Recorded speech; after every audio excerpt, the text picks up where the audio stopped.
लोक आस्था के महापर्व छठ की तैयारी बहुत ही पवित्रता और नियमों के साथ की जाती है। इसकी शुरुआत गेहूं को धोने और सुखाने से ही हो जाती है, जो कि प्रसाद बनाने के लिए सबसे महत्वपूर्ण सामग्री है। छठ पूजा की विधि गेहूं धोने और सुखाने से लेकर अर्घ्य तक। छठ पूजा की प्रक्रिया मुख्य रूप से 4 दिनों की होती है, लेकिन इसकी तैयारी पहले से ही शुरू हो जाती है। पहला चरण गेहूं की तैयारी प्रसाद के लिए। 1. गेहूं का चुनाव।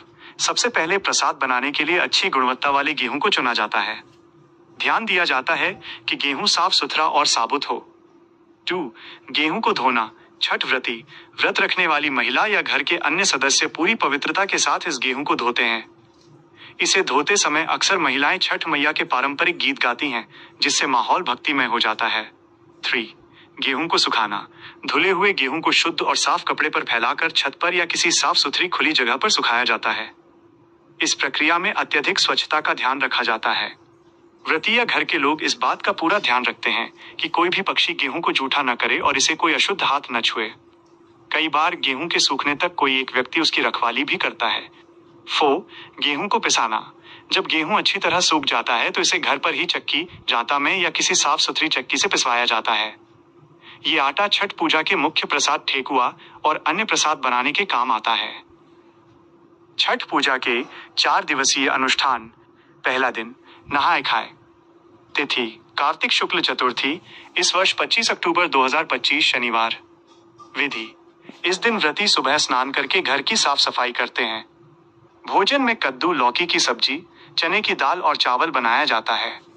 यह भोजन पूरी तरह से सात्विक होता है और इसमें सेंधा नमक का प्रयोग किया जाता है। व्रती सबसे पहले भोजन ग्रहण करते हैं, उसके बाद परिवार के अन्य सदस्य खाते हैं। दूसरा दिन खरना। तिथि कार्तिक शुक्ल पंचमी, इस वर्ष 26 अक्टूबर 2025 रविवार। विधि इस दिन व्रती पूरे दिन निर्जला उपवास रखते हैं। शाम को सूर्य देव की पूजा के बाद गुड़ और चावल की खीर, रसियाव और घी लगी रोटी का प्रसाद बनाया जाता है। पूजा के बाद व्रती ये प्रसाद ग्रहण करते हैं और इसी के साथ उनका 36 घंटे का कठिन निर्जला व्रत शुरू हो जाता है। ये प्रसाद परिवार और पड़ोसियों में भी बांटा जाता है। तीसरा दिन संध्या अर्घ्य, डूबते सूर्य को अर्घ्य।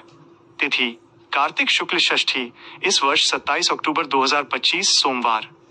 विधि ये छठ पूजा का मुख्य दिन होता है। दिन भर प्रसाद जैसे ठेकुआ, चावल के लड्डू तैयार किया जाता है। शाम को व्रती अपने परिवार के साथ किसी नदी, तालाब या घाट पर जाते हैं। यहाँ बांस के सूप में फल, प्रसाद और पूजा की अन्य सामग्री सजाकर डूबते हुए सूर्य को दूध और जल से अर्घ्य दिया जाता है। चौथा दिन उषा अर्घ्य, उगते सूर्य को अर्घ्य और पारण। तिथि कार्तिक शुक्ल सप्तमी, इस वर्ष 28 अक्टूबर 2025 मंगलवार। विधि चौथे दिन सुबह सूर्योदय से पहले ही व्रती और परिवार के सदस्य उसी घाट पर इकट्ठा होते हैं। यहाँ वे उगते हुए सूर्य को अर्घ्य देते हैं। ये अर्घ्य भी दूध और जल से दिया जाता है। सूर्य को अर्घ्य देने के बाद व्रती प्रसाद और अदरक गुड़ खाकर अपना 36 घंटे का लंबा व्रत तोड़ते हैं, जिसे पारण कहा जाता है। छठ पूजा से जुड़ी महत्वपूर्ण बातें। पवित्रता, यह पर्व पूरी तरह से स्वच्छता और पवित्रता पर आधारित है। घर की सफाई से लेकर प्रसाद बनाने तक हर चीज में शुद्धता का विशेष ध्यान रखा जाता है। ठेकुआ का महत्व। गेहूं के आटे और गुड़ से बना ठेकुआ छठ का मुख्य प्रसाद है। इसका स्वाद और महत्व अनूठा होता है। सूर्य की उपासना। छठ पूजा में सूर्य देव की पूजा की जाती है, क्योंकि वे ऊर्जा के स्रोत हैं और सभी प्राणियों का जीवन उन पर ही निर्भर है। छठी मैया। इस पूजा में सूर्य देव के साथ साथ उनकी बहन छठी मैया की भी पूजा की जाती है, जिन्हें संतानों की रक्षा करने वाली देवी माना जाता है। प्रकृति का पर्व। ये पर्व प्रकृति के प्रति आभार व्यक्त करने का भी एक तरीका है, जिसमें सूर्य, नदी और कृषि उत्पादों का पूजन होता है। यह पर्व केवल एक उपवास नहीं, बल्कि त्याग, तपस्या, प्रेम और अनुशासन का प्रतीक है। छठ पूजा क्यों मनाई जाती है, इसके पीछे कई पौराणिक, सांस्कृतिक और वैज्ञानिक कारण हैं। यहाँ मैं आपको इसके बारे में विस्तृत और संक्षिप्त दोनों तरह की जानकारी दे रहा हूँ। संक्षिप्त में ब्रीफ एक्सप्लेनेशन। छठ पूजा मुख्य रूप से सूर्य देव और उनकी बहन छठी मैया, जिन्हें उषा भी कहा जाता है, की उपासना का पर्व है। यह पर्व संतान की प्राप्ति, उसकी लंबी आयु, परिवार की सुख समृद्धि और आरोग्य की कामना के लिए मनाया जाता है। व्रती, व्रत रखने वाले, उगते और डूबते सूर्य को अर्घ्य देकर अपनी कृतज्ञता व्यक्त करते हैं, क्योंकि सूर्य ही पृथ्वी पर जीवन और ऊर्जा का सबसे बड़ा स्रोत है। यह प्रकृति के प्रति आभार जताने का एक महापर्व है। विस्तृत जानकारी, डीप एक्सप्लेनेशन। छठ पूजा मनाने के पीछे कई गहरी मान्यताएं और कथाएं जुड़ी हुई हैं। 1. पौराणिक और धार्मिक मान्यताएं। राजा प्रियव्रत की कथा। पौराणिक कथाओं के अनुसार राजा प्रियव्रत और उनकी पत्नी मालिनी को कोई संतान नहीं थी। महर्षि कश्यप ने एक यज्ञ करवाया और रानी को प्रसाद के रूप में खीर दी, जिससे उन्हें पुत्र हुआ, लेकिन वह मृत पैदा हुआ। राजा रानी विलाप कर रहे थे, तभी आकाश से एक देवी प्रकट हुई। उन्होंने अपना परिचय छठी मैया के रूप में दिया और कहा कि जो भी सच्ची श्रद्धा से मेरी पूजा करेगा, मैं उसे संतान सुख प्रदान करूंगी। देवी ने मृत बालक को स्पर्श किया और वह जीवित हो गया। माना जाता है कि तभी से छठ पूजा की परंपरा शुरू हुई। महाभारत काल से संबंध। एक मान्यता के अनुसार छठ पूजा की शुरुआत महाभारत काल में हुई थी। जब पांडव जुए में अपना सारा राजपाट हार गए, तब द्रौपदी ने छठ का व्रत रखा था। इस व्रत के प्रभाव से पांडवों को उनका खोया हुआ राजपाट वापस मिल गया। इसके अलावा माना जाता है कि सूर्यपुत्र कर्ण भी सूर्य देव के परम भक्त थे और वो घंटों पानी में खड़े होकर सूर्य की उपासना करते थे, जिससे उन्हें असीम शक्ति प्राप्त हुई। छठ पूजा में भी वैसी ही परंपरा निभाई जाती है। भगवान राम और माता सीता से जुड़ाव। एक अन्य मान्यता के अनुसार जब भगवान राम और माता सीता 14 वर्ष के वनवास के बाद अयोध्या लौटे, तो उन्होंने अपने राज्याभिषेक के बाद कार्तिक शुक्ल षष्ठी को सूर्य देव की उपासना की थी। उन्होंने डूबते और उगते सूर्य को अर्घ्य दिया था, जिसके बाद ये परंपरा बन गई। 2. सांस्कृतिक और सामाजिक महत्व। प्रकृति का सम्मान। यह एकमात्र ऐसा पर्व है जिसमें किसी मूर्ति की पूजा नहीं होती, बल्कि सीधे प्रकृति, सूर्य और जल की उपासना की जाती है। यह पर्व हमें प्रकृति के साथ हमारे गहरे रिश्ते का एहसास कराता है। पारिवारिक एकता। छठ पूजा पूरे परिवार को एक साथ जोड़ती है। घर के सभी सदस्य मिलकर प्रसाद बनाते हैं, घाटों की सफाई करते हैं और पूजा के अनुष्ठान में भाग लेते हैं, जिससे सामाजिक और पारिवारिक एकता मजबूत होती है। कठोर तपस्या और अनुशासन। ये व्रत 36 घंटों तक निर्जला बिना पानी के रखा जाता है, जो शारीरिक और मानसिक अनुशासन का प्रतीक है। यह पर्व इंद्रियों पर नियंत्रण और आत्मशुद्धि का संदेश देता है। 3. वैज्ञानिक दृष्टिकोण। वैज्ञानिक रूप से भी छठ पूजा का विशेष महत्व है। कार्तिक मास में सूर्य की किरणें पृथ्वी पर एक विशेष कोण पर पड़ती हैं, जो शरीर के लिए फायदेमंद होती हैं। सुबह और शाम के समय सूर्य की किरणों में विटामिन डी की मात्रा भरपूर होती है। नदी या तालाब के पानी में खड़े होकर सूर्य को अर्घ्य देने से शरीर को इसका पूरा लाभ मिलता है, जिससे स्वास्थ्य बेहतर होता है और कई चर्म रोगों से बचाव होता है। छठ पूजा के कुछ बहुत ही लोकप्रिय और पारंपरिक गीत यहाँ दिए गए हैं। ये गीत छठ के दौरान हर घर और घाट पर गूंजते हैं और माहौल को भक्तिमय बना देते हैं। 1. केलवा के पात पर। केलवा के पात पर। यह गीत डूबते हुए सूर्य को अर्घ्य देने के समय गाया जाता है और इसमें छठी मैया को अर्घ्य स्वीकार करने का निवेदन किया जाता है। गायिका शारदा सिन्हा। शारदा सिन्हा।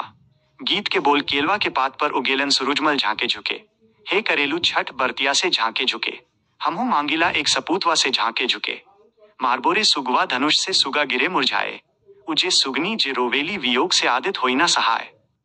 2. हो दीनानाथ। हो दीनानाथ। यह गीत भगवान सूर्य दीनानाथ को समर्पित है और व्रती अपनी मनोकामनाएं पूरी करने की प्रार्थना करते हैं। गायक शारदा सिन्हा। शारदा सिन्हा। गीत के बोल। पहले पहल हम कईनी छठ मैया व्रत तोहार, करिहा क्षमा छठ मैया भूल चूक गलती हमार, सबके बलकवा के दिहा छठ मैया ममता दुलार, पिया के सनैहा बनैहा मैया दिहा सुख सार। 3. कांच ही बांस के बहंगिया। कांच ही बांस के बहंगिया। इस गीत में छठ पूजा के लिए बांस की टोकरी, बहंगी में प्रसाद और फल सजाकर घाट तक ले जाने का बहुत सुंदर वर्णन है। गायक अनुराधा पौडवाल। अनुराधा पौडवाल। गीत के बोल। कांच ही बांस के बहंगिया, बहंगी लचकत जाए, बहंगी लचकत जाए, होई ना बलम जी कहरिया, बहंगी घाटे पहुंचाए, बाट जे पूछेला बटोहिया, बहंगी केकरा के जाए, तू ता आन्हर होवे रे बटोहिया, बहंगी छठ मैया के जाए। 4. उगा है सूरज देव। उगा है सूरज देव। यह गीत सुबह के अर्घ्य के समय गाया जाता है, जब सभी भक्त उगते हुए सूर्य की प्रतीक्षा करते हैं। गायक अनुराधा पौडवाल। अनुराधा पौडवाल। गीत के बोल। उगा है सूरज देव भइल भोर, अर्घ केरे बेरवा, पूजन केरे बेरवा हो, बाझिन के अंचरवा आसरा तोहार, दे दना सूरज देव बांझिन के बाबुआ हो। 5. पटना के घाट पर। पटना के घाट पर। यह एक आधुनिक लेकिन बहुत लोकप्रिय गीत है जिसमें पटना के घाटों पर छठ पूजा के खूबसूरत दृश्य का वर्णन किया गया है। गायक पवन सिंह। पवन सिंह। गीत के बोल, जोड़े जोड़े सुपवा तोहे चढ़ीबो हो दीनानाथ, पटना के घाट पर हम अरग देबई हो। ये कुछ सबसे प्रसिद्ध छठ गीत हैं। छठ पूजा के दौरान इन गीतों को सुनने से मन में श्रद्धा और भक्ति का भाव और भी गहरा हो जाता है। ये बहुत अलग और गहरा होता है।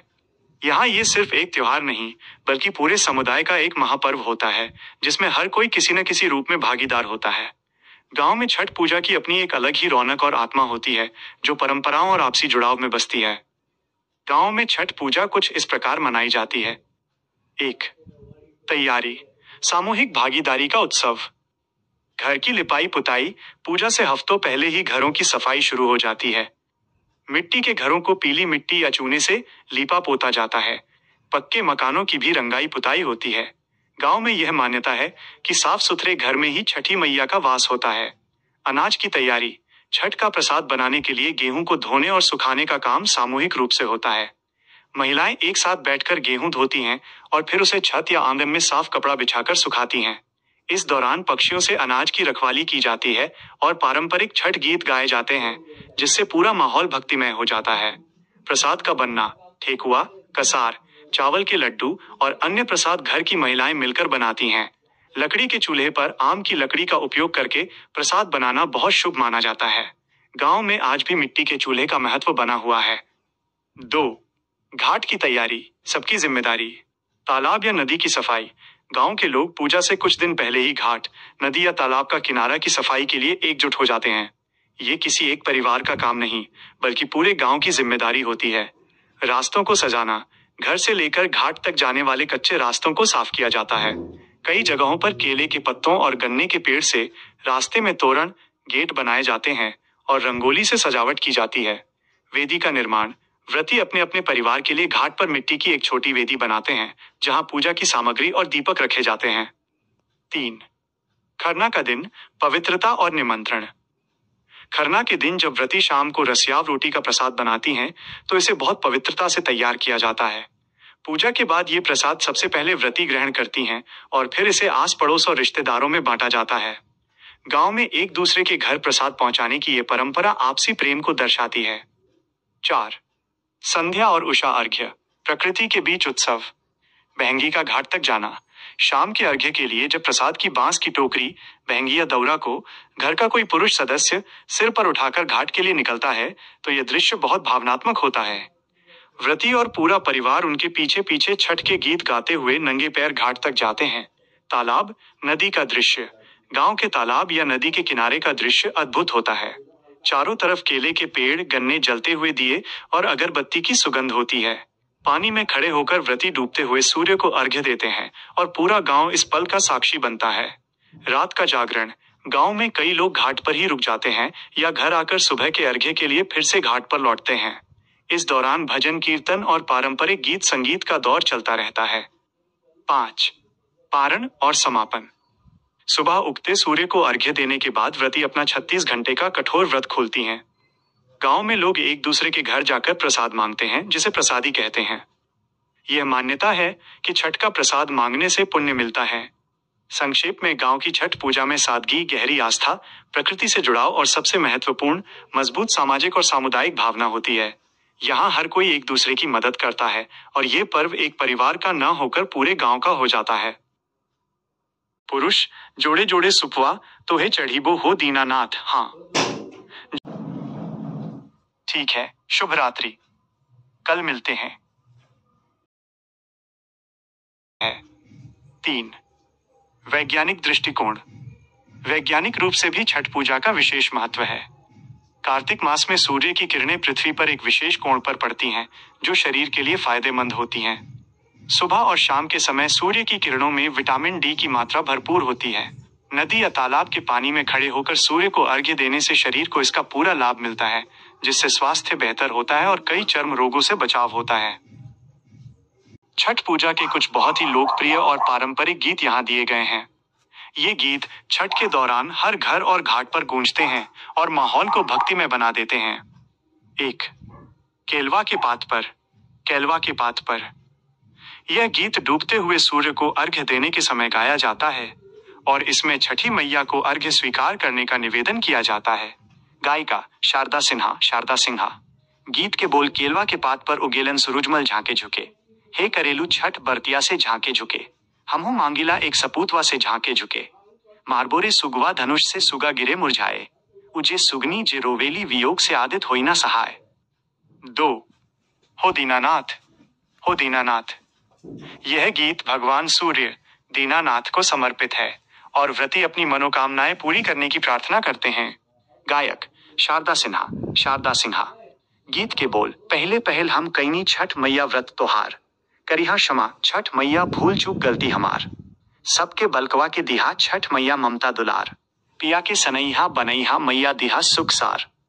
3 कांच ही बांस के बहंगिया, कांच ही बांस के बहंगिया। इस गीत में छठ पूजा के लिए बांस की टोकरी बहंगी में प्रसाद और फल सजाकर घाट तक ले जाने का बहुत सुंदर वर्णन है। गायक अनुराधा पौडवाल। अनुराधा पौडवाल। गीत के बोल कांच ही बांस के बहंगिया, बहंगी लचकत जाए, बहंगी लचकत जाए, होई ना बलम जी कहरिया बहंगी घाटे पहुंचाए, बाट जे पूछेला बटोहिया बहंगी केकरा के जाए, तू ता आन्हर होवे रे बटोहिया बहंगी छठ मैया के जाए। 4 उगा है सूरज देव। उगा है सूरज देव। यह गीत सुबह के अर्घ्य के समय गाया जाता है जब सभी भक्त उगते हुए सूर्य की प्रतीक्षा करते हैं। गायक अनुराधा पौडवाल। अनुराधा पौडवाल। गीत के बोल उगा है सूरज देव भइल भोर, अर्घ केरे बेरवा पूजन केरे बेरवा हो, बाझिन के अंचरवा आसरा तोहार, दे दना सूरज देव बांझिन के बाबुआ हो। 5 पटना के घाट पर। पटना के घाट पर। यह एक आधुनिक लेकिन बहुत लोकप्रिय गीत है जिसमें पटना के घाटों पर छठ पूजा के खूबसूरत दृश्य का वर्णन किया गया है। गायक पवन सिंह। पवन सिंह। गीत के बोल जोड़े जोड़े सुखवा तोहे चढ़ीबो हो दीनानाथ, पटना के घाट पर हम अर्घ देबई हो। ये कुछ सबसे प्रसिद्ध छठ गीत हैं। छठ पूजा के दौरान इन गीतों को सुनने से मन में श्रद्धा और भक्ति का भाव और भी गहरा हो जाता है। ये बहुत अलग और गहरा होता है। यहाँ ये सिर्फ एक त्योहार नहीं बल्कि पूरे समुदाय का एक महापर्व होता है जिसमें हर कोई किसी न किसी रूप में भागीदार होता है। गांव में छठ पूजा की अपनी एक अलग ही रौनक और आत्मा होती है जो परंपराओं और आपसी जुड़ाव में बसती है। गांव में छठ पूजा कुछ इस प्रकार मनाई जाती है। 1 तैयारी। सामूहिक भागीदारी का उत्सव। घर की लिपाई पुताई। पूजा से हफ्तों पहले ही घरों की सफाई शुरू हो जाती है। मिट्टी के घरों को पीली मिट्टी या चूने से लीपा पोता जाता है। पक्के मकानों की भी रंगाई पुताई होती है। गांव में यह मान्यता है कि साफ सुथरे घर में ही छठी मैया का वास होता है। अनाज की तैयारी। छठ का प्रसाद बनाने के लिए गेहूं को धोने और सुखाने का काम सामूहिक रूप से होता है। महिलाएं एक साथ बैठकर गेहूं धोती हैं और फिर उसे छत या आंगन में साफ कपड़ा बिछाकर सुखाती हैं। इस दौरान पक्षियों से अनाज की रखवाली की जाती है और पारंपरिक छठ गीत गाए जाते हैं जिससे पूरा माहौल भक्तिमय हो जाता है। प्रसाद का बनना। ठेकुआ, कसार, चावल के लड्डू और अन्य प्रसाद घर की महिलाएं मिलकर बनाती हैं। लकड़ी के चूल्हे पर आम की लकड़ी का उपयोग करके प्रसाद बनाना बहुत शुभ माना जाता है। गांव में आज भी मिट्टी के चूल्हे का महत्व बना हुआ है। 2 घाट की तैयारी। सबकी जिम्मेदारी। तालाब या नदी की सफाई। गांव के लोग पूजा से कुछ दिन पहले ही घाट, नदी या तालाब का किनारा की सफाई के लिए एकजुट हो जाते हैं। ये किसी एक परिवार का काम नहीं बल्कि पूरे गांव की जिम्मेदारी होती है। रास्तों को सजाना। घर से लेकर घाट तक जाने वाले कच्चे रास्तों को साफ किया जाता है। कई जगहों पर केले के पत्तों और गन्ने के पेड़ से रास्ते में तोरण, गेट बनाए जाते हैं और रंगोली से सजावट की जाती है। वेदी का निर्माण। व्रती अपने अपने परिवार के लिए घाट पर मिट्टी की एक छोटी वेदी बनाते हैं जहां पूजा की सामग्री और दीपक रखे जाते हैं। 3 खरना का दिन। पवित्रता और निमंत्रण। खरना के दिन जब व्रती शाम को रसियाव रोटी का प्रसाद बनाती हैं तो इसे बहुत पवित्रता से तैयार किया जाता है। पूजा के बाद ये प्रसाद सबसे पहले व्रती ग्रहण करती हैं और फिर इसे आस पड़ोस और रिश्तेदारों में बांटा जाता है। गांव में एक दूसरे के घर प्रसाद पहुंचाने की ये परंपरा आपसी प्रेम को दर्शाती है। 4 संध्या और उषा अर्घ्य। प्रकृति के बीच उत्सव। बहंगी का घाट तक जाना। शाम के अर्घ्य के लिए जब प्रसाद की बांस की टोकरी, बहंगी या दौरा को घर का कोई पुरुष सदस्य सिर पर उठाकर घाट के लिए निकलता है तो यह दृश्य बहुत भावनात्मक होता है। व्रती और पूरा परिवार उनके पीछे पीछे छठ के गीत गाते हुए नंगे पैर घाट तक जाते हैं। तालाब, नदी का दृश्य। गांव के तालाब या नदी के किनारे का दृश्य अद्भुत होता है। चारों तरफ केले के पेड़, गन्ने, जलते हुए दिए और अगरबत्ती की सुगंध होती है। पानी में खड़े होकर व्रती डूबते हुए सूर्य को अर्घ्य देते हैं और पूरा गांव इस पल का साक्षी बनता है। रात का जागरण। गांव में कई लोग घाट पर ही रुक जाते हैं या घर आकर सुबह के अर्घ्य के लिए फिर से घाट पर लौटते हैं। इस दौरान भजन, कीर्तन और पारंपरिक गीत संगीत का दौर चलता रहता है। 5. पारण और समापन। सुबह उगते सूर्य को अर्घ्य देने के बाद व्रती अपना 36 घंटे का कठोर व्रत खोलती हैं। गांव में लोग एक दूसरे के घर जाकर प्रसाद मांगते हैं, जिसे प्रसादी कहते हैं। यह मान्यता है कि छठ का प्रसाद मांगने से पुण्य मिलता है। संक्षेप में, गांव की छठ पूजा में सादगी, गहरी आस्था, प्रकृति से जुड़ाव और सबसे महत्वपूर्ण, मजबूत सामाजिक और सामुदायिक भावना होती है। यहाँ हर कोई एक दूसरे की मदद करता है और ये पर्व एक परिवार का न होकर पूरे गांव का हो जाता है। पुरुष, जोड़े जोड़े सुपवा तो है चढ़ीबो हो दीनानाथ। हाँ, ठीक है। शुभ रात्रि। कल मिलते